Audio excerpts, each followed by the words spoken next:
बात अब कर लेते हैं महाराष्ट्र की, क्योंकि अजित पवार के एनडीए में जाने के बाद से पवार परिवार की सियासत के दो फाड़ हो गए हैं। वहीं अब ननद और भौजाई की जंग में पवार परिवार की सियासत फिर से दांव पर लगी है। महाराष्ट्र की बारामती सीट पर शरद पवार की बेटी सुप्रिया सुले और बहू सुनेत्रा आमने सामने हैं। बारामती में इस बार अभूतपूर्व मुकाबला है।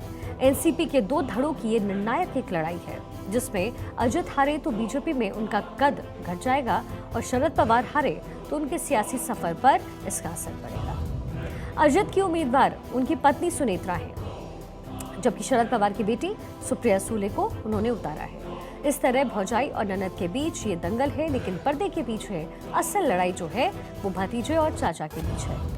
हालांकि प्रचार के दौरान ननद भौजाई एक दूसरे पर व्यक्तिगत प्रहार कतई नहीं करती हैं, ये उन्होंने इस पर मेंटेन रखा है।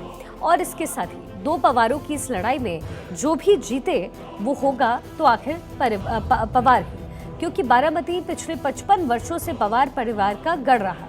शरद पवार 1967 से लेकर के 1985 तक 5 बार बारामती से और 2009 में एक बार सोलापुर जिले के माडा से लोकसभा चुनाव जीत चुके हैं। और इस तरीके से अजित पवार 1991 में बारामती से वो लोकसभा पहुंचे। यही नहीं, 1991 से 2019 तक 7 बार बारामती से विधायक भी रह चुके हैं। सुप्रिया सुले पहली बार 2006 में महाराष्ट्र से राज्यसभा पहुंची और इसके बाद 2009 से 2019 तक 3 बार लोकसभा के लिए वो चुनी गई।